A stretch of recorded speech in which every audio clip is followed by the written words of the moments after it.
we haven't proved that there was a Big Bang. For example, now we know that the universe is much older than it initially was. So if there was a book that could logically prove to me that there was this first mover that was this omnipotent, benevolent being, then of course I would. But it would have to be purely rooted in knowledge. Okay, so that's your first criteria, yeah? There's an issue with this criteria. I'll tell you why. Let's just say you're at a time where everybody and the established science believes Earth to be flat.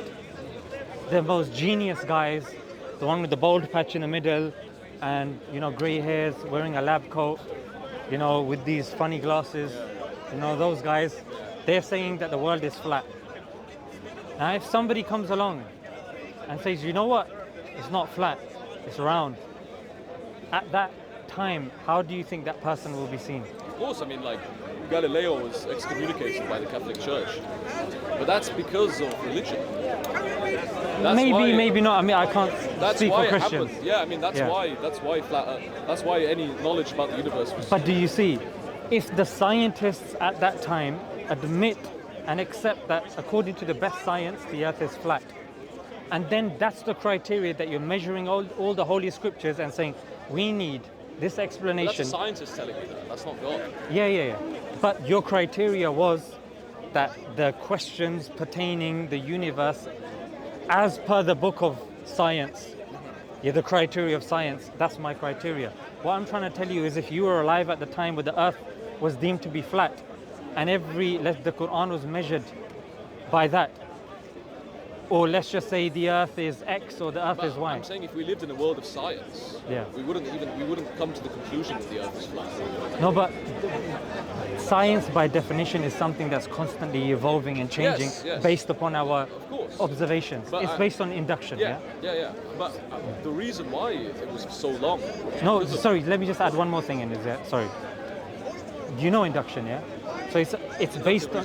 Yeah, inductive reasoning. You take the samples that are in front of you and then you make a inference to the best explanation.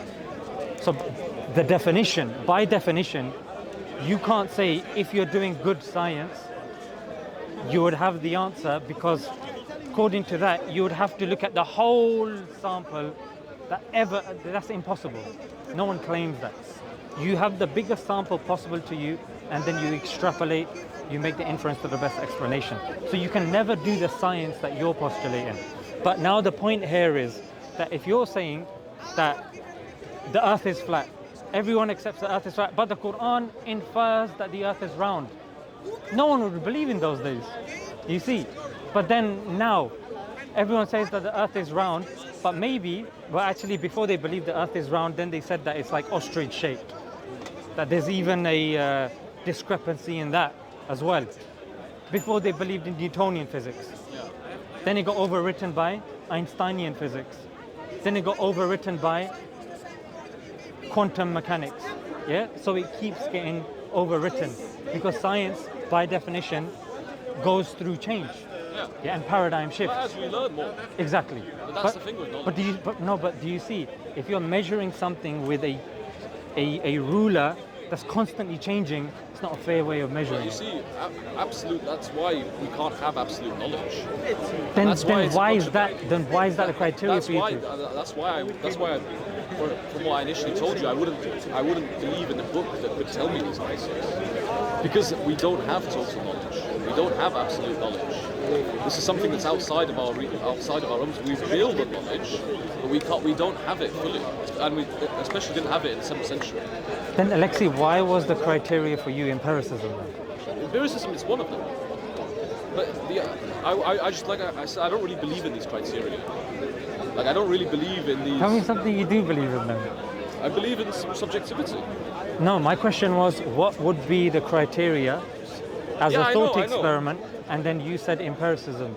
Empiricism would play a role. But now you're saying you don't believe in that. But I'm just saying, like I initially said, I don't really credit these criteria.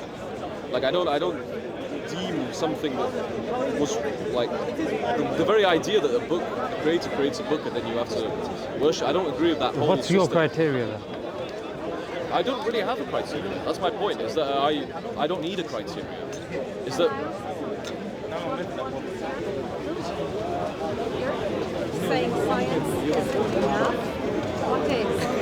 Do you believe science is enough? No, that's not. That's the point. We're both in agreement here. Because he put forward a criteria of science. I also said that science is enough because science is always evolving. Yeah. You agree? So what do you suggest? I already gave my suggestions to him. They were testimony, they were inference to the best explanation, they were philosophical reasoning. But sir, I need to Inference to the... go. I need to go. I'll see you. Yeah, okay, Thank you. I'll come back thanks next for, week. Lovely yeah, discussion. thanks Yes, for a yes, lovely yes, thank you. discussion, yeah. Okay, you can take this, maybe we can have a... What is this? So this, I mean, you... All right. Yeah, you can... What? What's your So what position? is- What's your position about...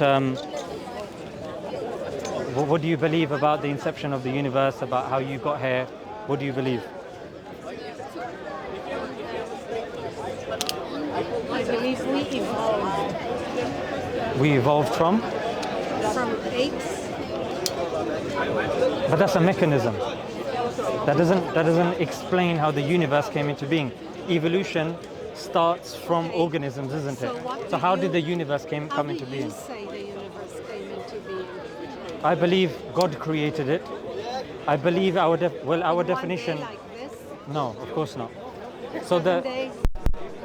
let me answer. Alright. So the Islamic conception of God is that He is one, independent, does not beget, nor is He begotten, and there's none like Him.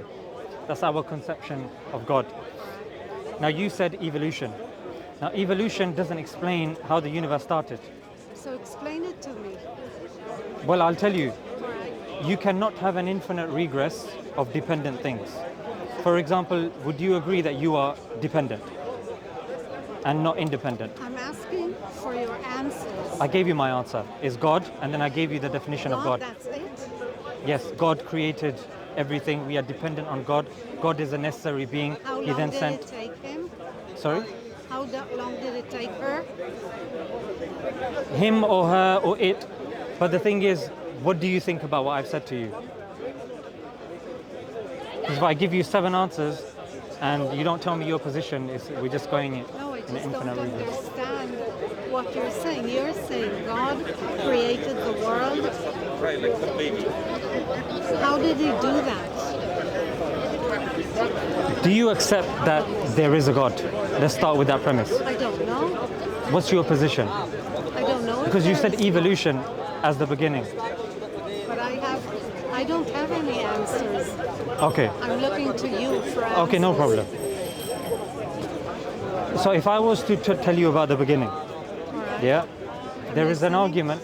Yeah, there is an argument that postulates, for example, you and me, do you accept that we exist and that Yeah. there is existence? Yeah. And there's 3 types of existence. Unless it's a dream. Do you believe it's a dream? I don't, but it could be. Okay, but you don't believe, so let's just go with your current understanding. All right. Right. So there is something that is independent, there's something that's dependent, and there is something that's an impossible existence. So these are the 3 types of existences. Is there a 4th that maybe you can enlighten me? Not that I know of. Okay. So as human beings and as the things that we see around us, would you say that these things are dependent or independent? The tree, yourself, and just everything. Dependent.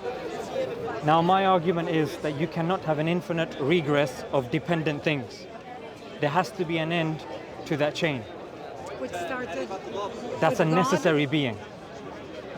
So you're saying the basic initial Is a necessary being. is God? Let me say it But we again. don't understand. Let me just say it again. Maybe you understand. Yeah, the end of the causal chain or the end of contingencies and dependencies is a necessary being. But listen, this is a belief. I No. can't argue with a belief. It's not Do a you belief. believe there is a God? Prove it. I'm not even talking about a God yet. We're talking about the fundamentals and necessary being. You're conflating the 2. Right. This is a philosophical discussion where we say that if you accept that there is existence and you believe everything around you is dependent, if you extrapolate this, you cannot have an infinite regress. Do you believe there can be an infinite regress of dependent things? I don't know. Let me maybe answer this with an analogy. All right, thank you. Okay. Thank you very much. Thank you.